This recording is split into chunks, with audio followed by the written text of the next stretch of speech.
Bonsoir à tous, bienvenue dans votre émission La Réunion Léla. On va parler de la Réunion, d'une partie de son histoire. On en parle dans Causement Réunionnais.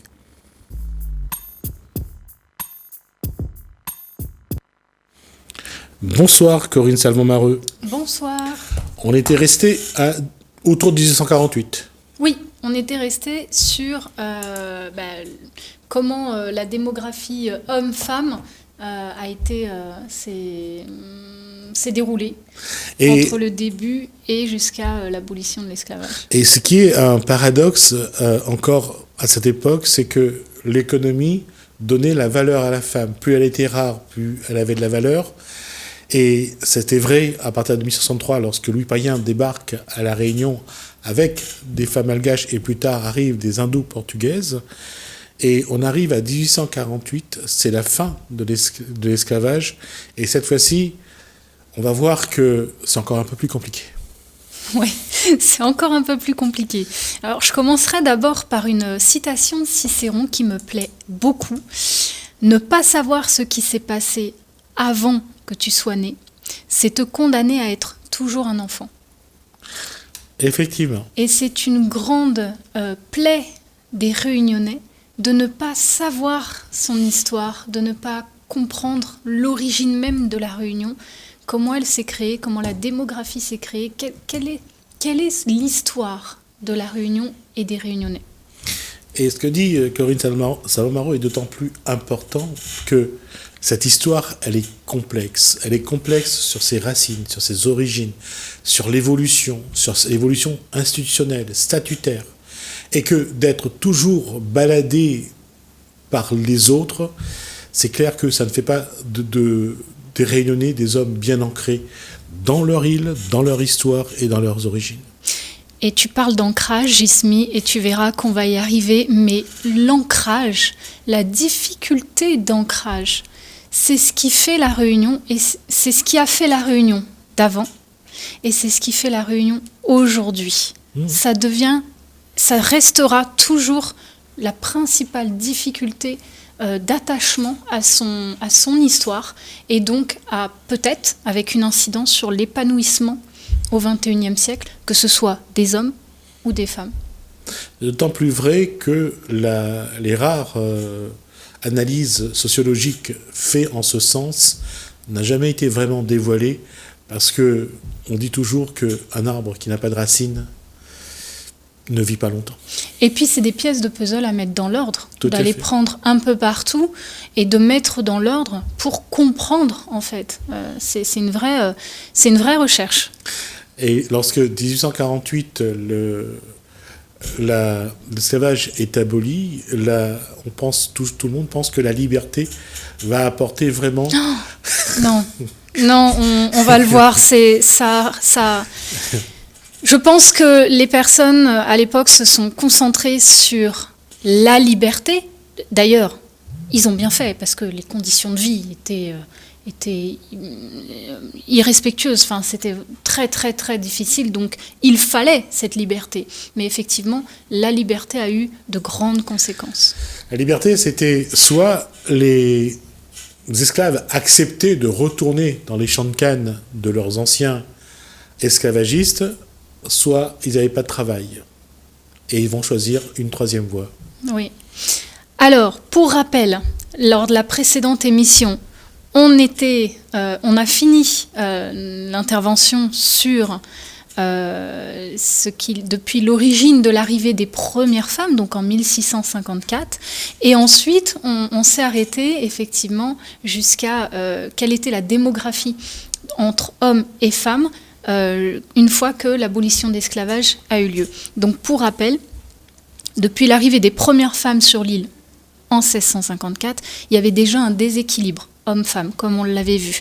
Il y avait 3 hommes pour une femme pendant les périodes de traite active, et il y avait ensuite 2 hommes pour une femme entre l'interdiction de la traite et l'abolition de l'esclavage. Donc on va partir de ce moment-là. Et il s'avère que les femmes ont mis au monde plus de filles que de garçons. Alors les changements qui ont entraîné l'abolition de l'esclavage dans la relation homme-femme, alors on est déjà dans une forme de disparité aussi en matière de répartition de tâches au niveau des travails, puisque les femmes sont plutôt des femmes de maison et les hommes sont des hommes de plantation, de main-d'œuvre. Ils travaillent dans les champs. De fait, l'abolition de l'esclavage, effectivement, permet à tout le monde de devenir libre et d'être affranchi, hommes comme femmes. Mais, on parlait d'ancrage tout à l'heure, il y avait déjà au sein des communautés d'esclaves un détachement du rôle patriarcal, parce que l'homme, les hommes et les femmes, se sentaient livrés à eux-mêmes, mais d'un point de vue sociologique et psychologique, puisqu'ils ont été déracinés dès le départ. Ils ont été enlevés de leur terre d'origine, et avec le manque que crée ce déracinement, de ne plus avoir d'attachement ou d'identité, tout simplement. Ou d'identité culturelle, traditionnelle, qui est très souvent transmise par les ancêtres, le plus souvent. Et donc déjà, en période d'esclavage, au sein même des communautés d'esclaves, il y a un détachement du rôle patriarcal qui s'explique par plusieurs choses, qui s'explique aussi par le fait que la promiscuité des hébergements d'esclaves fait que, et puis plus les viols que subissaient les femmes, fait que de toute façon, les enfants, il est difficile d'avoir une affiliation, l'enfant est moins reconnu. On ne sait plus c'est l'enfant de qui, quand bien même il y avait c'était cette phrase célèbre de l'époque, on savait qui était la mère, mais c'était difficile de savoir qui était le père. Voilà. Et sauf que les femmes s'inscrivaient déjà en période d'esclavage, à cette époque-là, s'inscrivaient déjà dans une démarche de prendre ces petits-hauts, et de les prendre sous leur aile et d'endosser toute la responsabilité de subvenir à leurs besoins, etc. Et il y avait déjà une forme de détachement de la part du père, ou même de rejet de la part du père. Oui. Ce qui fait que ça s'est marqué d'autant plus au moment où l'esclavage a cessé, puisque on a pu remarquer que pendant l'esclavage, c'est ce que tu as dit, les maîtres avaient obligation, notamment par le biais des ordonnances qui avaient été signées, avaient obligation de nourrir et de vêtir et de loger les esclaves, de bien les traiter. Enfin, c'était rationné, mais voilà, ils avaient une obligation. Bien traité, oui. Voilà, de faire en sorte que la main-d'œuvre reste utilisable. Une fois que l'esclavage a cessé, qu'il a été aboli, les maîtres, non seulement n'étaient plus tenus à cette forme d'obligation, donc les hommes qui, eux, étaient la main-d'œuvre la plus manuelle, ils n'avaient plus d'obligation de subvenir à leurs besoins, ni de les vêtir, ni de les nourrir, ni de les loger. Et à ce stade-là, la liberté qu'ont trouvée les esclaves a généré la première précarité, une forme de précarité sévère, puisque les maîtres devaient par conséquent maintenant payer, non plus, du coup on ne va plus parler d'esclaves, mais on va parler d'employés, mais ils n'avaient pas l'argent pour payer les employés.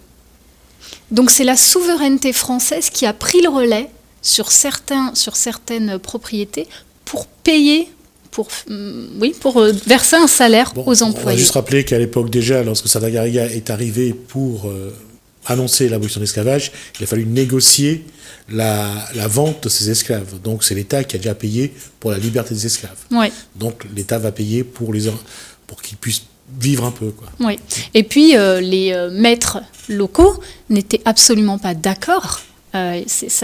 L'abolition de l'esclavage, avant qu'elle se réalise, il y a eu beaucoup de tractations, beaucoup de conflits, parce que les maîtres criaient au loup sur l'île de la Réunion. On va même rappeler que vers 1800, autour de 1800, lorsque Napoléon abolit d'abord l'esclavage en 1802, après qu'il le rétablit en 1804, à cette époque-là déjà, certains propriétaires d'esclaves voulaient que la Réunion soit indépendante pour ne pas être obligés d'appliquer les lois françaises. Exact. Et justement, les lois françaises, c'était une série d'ordonnances entre 1840 et 1845 qui obligeaient de subvenir aux besoins des esclaves. Oui, parce que de toute façon ou d'une autre, il fallait quand même respecter, parce que ça a été un débat en Europe, c'était de reconnaître le statut d'être humain à ces individus. C'était ça la difficulté. Oui. C'est dur. C'est vraiment un sujet difficile.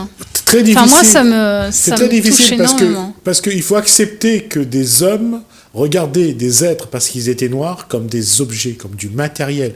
C'était ça, dans le code noir, c'était ça le statut de l'individu. Oui, le clivage blanc-noir est historique. Et immense surtout. C'est un grand fossé entre le blanc et le noir. Le blanc regarde le noir, mais alors d'une façon assez incroyable. Alors, d'une façon générale, déjà, on l'a vu pendant la période d'esclavage, il y avait une forme de désolidarisation de l'univers familial, du rôle patriarcal, matriarcal, et livrés à eux-mêmes par la suite, après l'abolition de l'esclavage, l'écart n'a fait que de se creuser, et encore aujourd'hui, on le vit. Les femmes vivent seules, s'occupent des enfants, et que ce soit avec des minima sociaux ou avec un emploi à temps partiel, elles prennent le relais encore aujourd'hui. C'est un mode de vie qui devient, on pourrait dire, une habitude. La question, elle est simple en fait. Les esclaves étaient enlevés dans leur village ou dans leur tribu.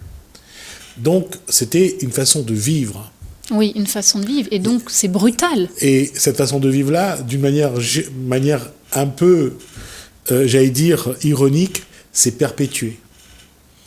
La femme, quand il y a eu donc la fin de l'abolition de l'esclavage, elle a préféré la liberté et élever seule, et les difficultés, les souffrances d'élever seule un enfant ou une enfant, plutôt que d'avoir à subir encore à supporter un homme. Exact. Et du coup, les femmes ont la tendance s'inverse par rapport au tout départ de l'histoire de l'île, puisqu'on avait plus d'hommes que de femmes, et aujourd'hui c'est l'inverse. Il y a plus de femmes que d'hommes. Oui. Et j'allais dire, c'était naturel, parce que d'une façon ou d'une autre, les hommes mouraient plus tôt. Et oui. Plus confrontés à des difficultés. Les hommes meurent plus tôt et les femmes vivent plus longtemps. Commencent déjà à vivre plus longtemps que les hommes. Et c'est vrai qu'à un moment donné, la courbe s'inverse. Oui, la courbe s'inverse.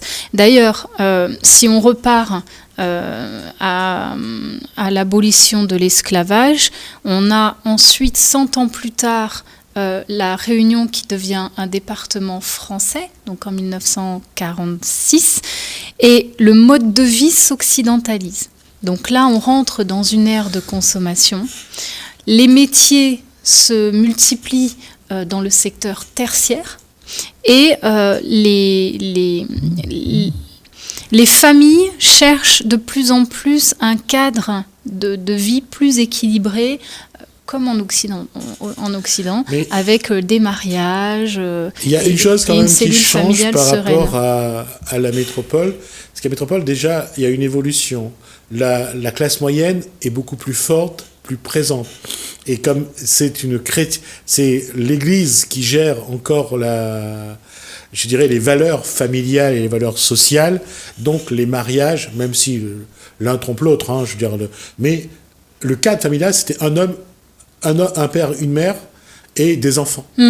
Alors que la Réunion, c'est une femme, des enfants, mais on ne sait pas où est le père. Voilà, et on ne sait pas où est le père. Ou alors on sait où il est, mais en tout cas, il ne participe pas à la vie de famille, soit par choix de la part du père, ou de la mère. Ou par rejet de la part de la mère. Parce que, encore une fois, il y a des femmes qui ne supportent pas d'être... Et puis, il y a aussi les traditions africaines. Je veux dire qu'il y a des femmes qui étaient là, étaient mamans, avaient élevé les enfants, et que l'homme était à part aussi. Il y avait des traditions africaines qui faisaient que...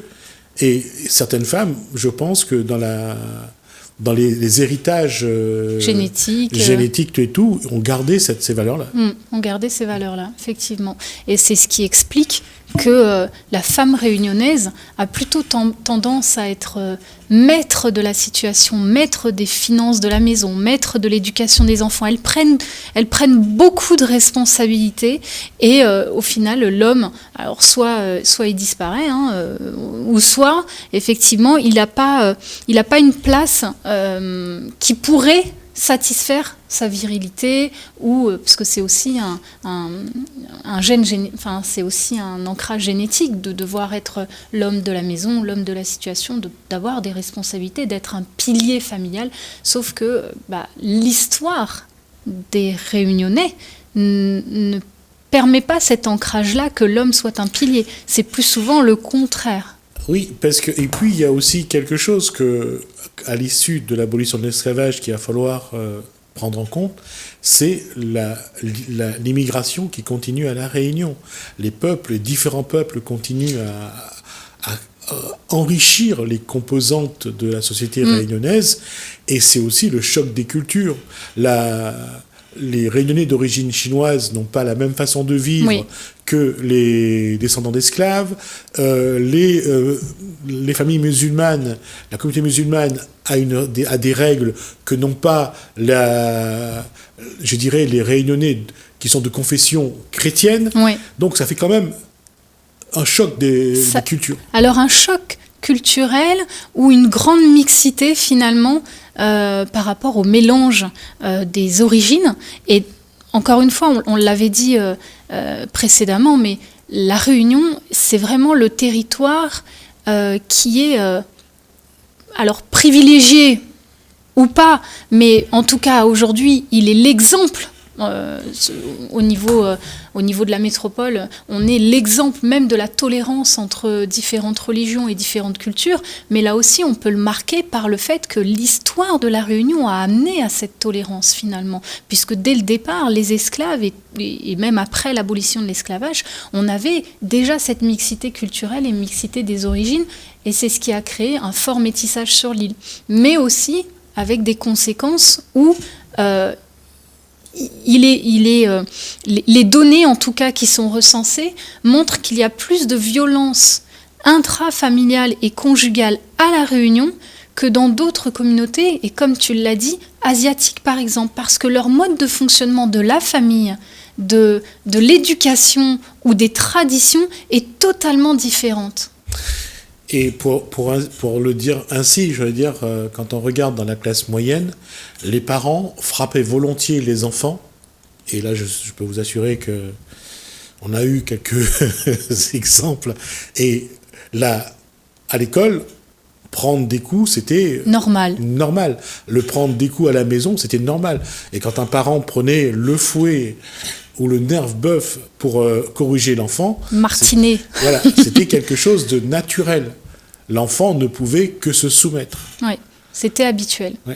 Et c'est ce qui fait de ce choc culturel, puisque dans l'histoire, nos parents ou les parents de nos parents avaient l'habitude d'éduquer les enfants de cette façon. Non, surtout de recevoir des coups. Oui, de recevoir des coups. Eux, ils ont reçu des coups. Après, ils ont donné leurs enfants. Donc c'est devenu un outil éducatif naturel et habituel.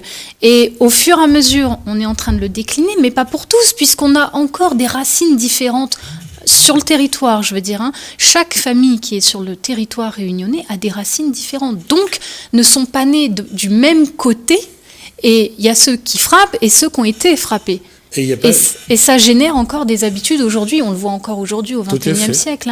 Publiquement, on peut en être témoin d'enfants qui sont maltraités. Et à l'attitude verbale déjà des adultes, on sent bien, on devine bien ce qui doit se passer à la maison. Donc c'est aussi une éducation. Et d'ailleurs, à partir du moment de la départementalisation, à partir des années 50, il va commencer à avoir ce qu'on appelle le regard de l'administration sur l'éducation. Et on va même, à un moment donné, parce que les femmes d'origine modeste avaient beaucoup d'enfants, on va même mettre en place une forme de contraception, parfois violente, pour que ces femmes aient moins d'enfants. Donc, et généralement, ces femmes ne le savaient pas.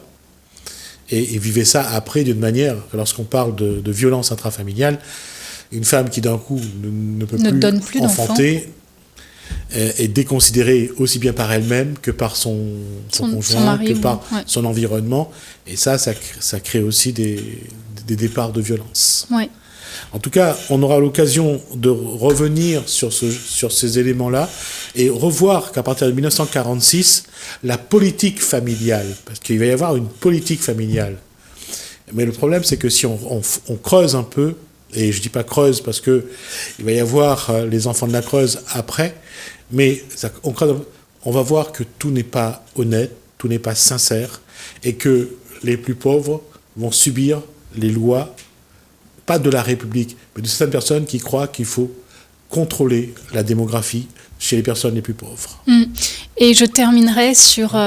on avait soulevé la question lors d'une émission précédente, la démographie homme-femme à La Réunion. En 2018, on recensait 446 000 femmes pour 410 000 hommes. D'accord.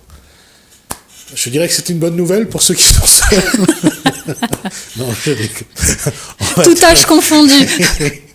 Merci Corinne Salmon-Mareux. Merci pour ces données. On vous revoit la prochaine fois. On va continuer là-dessus et voir un petit peu justement cette balance entre... J'y balance parce que ça ouvre sur beaucoup d'éléments. La balance entre les hommes et les femmes à La Réunion et expliquer peut-être, trouver un peu les origines des problèmes, des violences intrafamiliales. On cherche à comprendre les origines pour ensuite trouver les solutions ou des pistes de réflexion en tout cas pour améliorer le bien vivre ensemble hommes-femmes. Merci Corinne Salmon-Mareux, merci à vous de nous avoir suivis. Merci Hélène, merci François, je vous dis à bientôt.